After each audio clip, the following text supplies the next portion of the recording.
Your abdominal fat isn't merely stored energy, it's an active weapon. As you read this, the visceral fat surrounding your liver is actively releasing inflammatory signals that disrupt your insulin function, cloud your mental clarity, and make shedding pounds seem impossible. However, when this fat begins to dissipate, your body doesn't just lighten, it fundamentally reconfigures its internal systems. The catalyst for this transformation is simpler than you might imagine, yet many misjudge the timing. Many assume that fat reduction occurs uniformly throughout the body, believing that burning calories will automatically shrink the midsection. This is incorrect. Your body operates on a prioritized list, and visceral fat, the deep layer encasing your organs, is at the very top. This isn't because it's easily lost, but because it's dangerous to retain. So, how do you initiate this change? 3 conditions must be met concurrently. Your insulin levels must fall below a specific threshold, you must establish a caloric deficit, and you must sustain this deficit long enough for your body to move past resistance and begin adapting.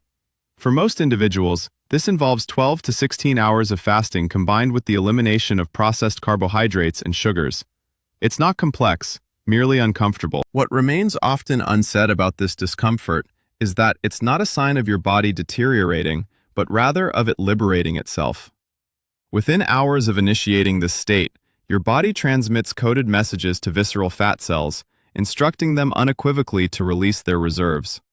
Why specifically visceral fat? Firstly, it's metabolically highly active, richly supplied with blood vessels, and located mere inches from your liver, pancreas, and heart. If your body were a besieged city, visceral fat would be the armory nearest to headquarters. Once that armory opens, the entire course of the conflict shifts. Allow me to detail the exact sequence of events, step by step, because comprehending this timeline is crucial for transitioning from temporary fat loss to a lasting metabolic overhaul. First, let's get practical. If you want to specifically target visceral fat, here's the strategic outline. No pretense, no maybes, just effective methods. Step 1 requires maintaining low insulin levels. This means eliminating sugar, processed carbohydrates, and constant snacking. If insulin remains high, your fat cells remain inaccessible. The gate never opens. It's that simple. Step 2 is establishing a caloric deficit. Not extreme deprivation, but sufficient enough to signal scarcity without inducing metabolic alarm. Aim for 300 to 500 calories below your maintenance level. This is aggressive enough to be impactful, yet sustainable for the long term. Step 3 emphasizes time. Your body needs at least 12 to 16 hours without food to shift from burning glucose to burning fat. This is where intermittent fasting becomes crucial, not as a mystical cure, but because it collaborates with your body's biology rather than opposing. Step 4, and this is where many falter, involves sustaining this regimen long enough for adaptation to occur. 2 days are insufficient. 2 weeks begin to show changes. 2 months will fundamentally rewrite your body's entire metabolic rulebook. Now, what actually transpires within you during those weeks?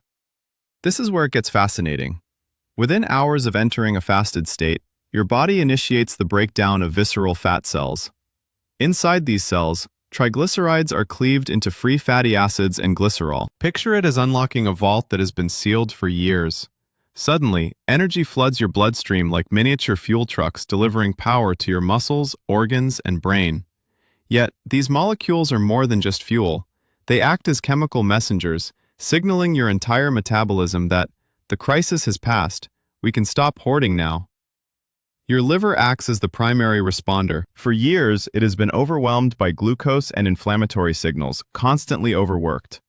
But now, as visceral fat releases its stores, the liver transitions to a completely different mode.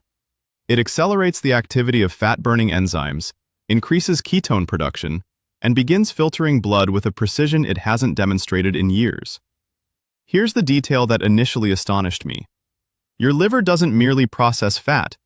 It converts it into ketones, which are clean-burning molecules that fuel your brain more efficiently than glucose ever could. No sugar crashes, no afternoon mental fog, just consistent, stable energy.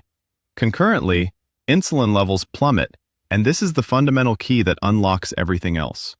High insulin acts like a locked barrier around your fat cells, preventing anything from escaping. But as visceral fat melts and insulin levels drop, that barrier swings open. Your body can finally access stored energy without encountering hormonal resistance at every turn. Wait, so this isn't solely about calories? Precisely. It's about hormonal authorization. You can reduce your food intake and increase your exercise all you want, but if insulin remains elevated, your fat cells will never receive the signal to release their contents. This is why some individuals restrict their eating, yet still struggle to lose abdominal fat. They are pitting willpower against biology, and biology invariably triumphs. However, this is where things get uncomfortable, and I need you to grasp this because it's where most people give up just before a breakthrough. As visceral fat breaks down, it doesn't simply vanish. It releases stored toxins, pesticides, heavy metals, synthetic chemicals that your body has sequestered within fat cells for years. Suddenly, these substances inundate your bloodstream, and your liver and kidneys work tirelessly to eliminate this metabolic waste. You might experience tiredness, possibly some mental fogginess. Your skin might erupt. You could feel irritable or sluggish. This is not failure. It is profound detoxification occurring in real time. Things often get chaotic before they improve. Consider it akin to renovating a house. You cannot remodel without first creating a mess. Dust everywhere, tools scattered, general disorder. But on the other side, a completely upgraded system awaits. So, if you're a week into reducing sugar and fasting, and you feel worse before you feel better, do not panic. That is the toxic burden clearing. Most people misinterpret this as their body resisting the change. In reality, their body is finally performing the cellular deep cleaning it has desperately needed for years. How long does this stage typically endure? Generally 1 to 2 weeks. Then, almost overnight, something shifts. The mental fog dissipates, energy stabilizes, cravings vanish. That is when you know the detoxification is complete and the true transformation begins. Around the same time, a remarkable event unfolds in your gut, which profoundly impacts not just fat loss, but also your mental health, mood, and sleep. Visceral fat has been continuously releasing inflammatory signals for years. These molecules perpetuate a state of low-grade conflict within your gut microbiome. Beneficial bacteria struggle, harmful bacteria proliferate, and digestion becomes sluggish, leading to bloating, gas, and irritability. All indicators that your gut is under duress. But as visceral fat diminishes, inflammation subsides, and your gut microbiome celebrates this reprieve. Beneficial bacteria such as lactobacillus and bifidobacterium begin to multiply. These are not merely aids to digestion, they produce serotonin, the neurotransmitter associated with mood, calmness, and sleep. Here's the crucial detail. Up to 90% of your body's serotonin is produced in the gut, not the brain, the gut. When visceral fat finally retreats, your mental health receives an unexpected enhancement. Reduced bloating, improved sleep, clearer thinking. That is the gut-brain axis restoring its vital communication. Your gut sends signals to your brain saying, "Hey, we're safe now," and your brain responds by reducing stress and allowing your body to rest and repair. I know this might sound almost too good to be true, as if I'm exaggerating, but this is pure biology. When inflammation decreases, your entire nervous system recalibrates. You're not merely losing fat, you're restoring a communication pathway between your gut and brain that has been disrupted for years. Before we delve deeper, a quick check-in. If you're still watching, you're already ahead of 90% of viewers who clicked on this video. Most departed after 2 minutes because they were unwilling to confront the challenging truths, but you remain because you seek authentic solutions, not superficial shortcuts. So, allow me to reveal what transpires next. Once the detoxification process concludes and your gut stabilizes, your body enters a state scientists refer to as metabolic flexibility. This represents the capacity to seamlessly transition between using glucose and fat as energy sources, and it stands as one of the most crucial indicators of long-term health. Consider your body akin to a hybrid engine. If you could only run on gasoline, glucose, you would stall whenever fuel became scarce. However, with metabolic flexibility, your body becomes highly adaptable. It gracefully shifts to combusting stored fat, encompassing both visceral and subcutaneous types, and even ketones. There's no panic, no sudden energy crash, just an uninterrupted flow of vitality. At the core of this transformation are your mitochondria, the tiny powerhouses within each cell. When visceral fat was dominant, these mitochondria were sluggish, inefficiently producing energy and generating significant oxidative stress. But now, they undergo an upgrade.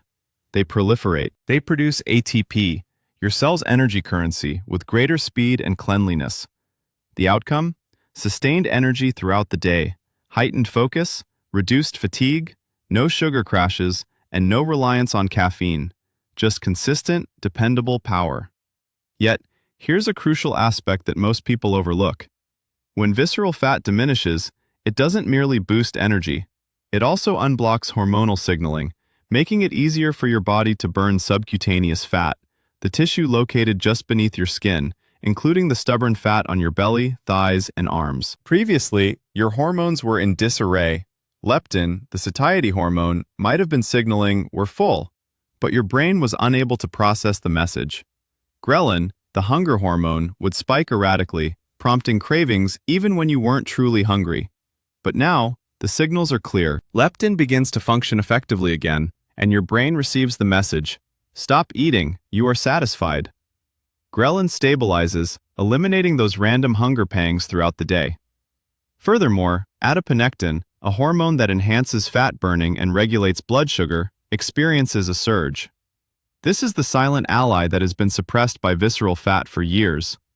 When it makes its return, fat metabolism becomes effortless. You are no longer battling cravings. You are no longer dependent on sheer willpower. Your physical being is allied with you, not set against you, and that constitutes the actual metamorphosis. However, I must be candid. There's a certain boundary, a threshold where losing fat transitions from a regenerative process to a source of strain. Overstepping this limit can nullify all progress. If you exert yourself excessively, disregard signals of hunger, or restrict your caloric intake for an extended period, your body shifts from a state of restoration to a panicked survival mode. Cortisol levels surge, muscle tissue degrades, hormones plummet, and your thyroid gland, which has been diligently overseeing your metabolism, begins to falter. Triiodothyronine, T3, levels decline, body temperature drops, and energy wanes. This phenomenon is known as metabolic adaptation, your body's inherent declaration that if sustenance is scarce, every resource must be conserved. This isn't a sign of frailty. Rather, it's an intelligent survival mechanism ingrained in your DNA through eons of evolution. So, how does one remain on the favorable side of this boundary? By heeding your body's cues. Acknowledge genuine hunger. Do not conflate self-discipline with self-punishment. The reduction of visceral fat is impactful, but it is not a sprint. The objective isn't to shed fat as rapidly as possible, but to do so sustainably while your body undergoes repair, reconstruction, and recalibration. Once this recalibration is complete, your body doesn't merely revert to its previous state. It achieves a heightened condition. Insulin sensitivity improves, inflammation remains subdued, and your appetite stabilizes. Cravings for sugar diminish because your brain is no longer ensnared in a glucose dependency cycle. Food transforms into sustenance rather than a mere source of comfort or an obsession. And here lies the most crucial aspect. Your biological set point shifts. Your body no longer perceives the need to hoard visceral fat as if bracing for hardship. It trusts its environment, characterized by wholesome nutrition, minimal stress, and metabolic security. It ceases to treat every calorie as a predicament and instead regards energy as a resource to be utilized, not stockpiled. This is the true triumph, not the numerical reading on a scale, nor a trimmer waistline, but the subtle biological alteration that renders the maintenance of a healthy weight seemingly effortless rather than arduous. Your metabolism ceases to be an adversary. Instead, it becomes an ally. Therefore, the next time you experience hunger around the 14th hour, recall the underlying physiological process. Your cells are not pleading for sustenance. They are requesting permission to rejuvenate. You are not depriving yourself. You are affording your body the opportunity to recall its intrinsic design. If this revelation has illuminated the hidden processes within you, please consider subscribing. For understanding your body transcends mere willpower or discipline. It involves comprehending the language your cells have consistently communicated. And once you master that language, everything transforms.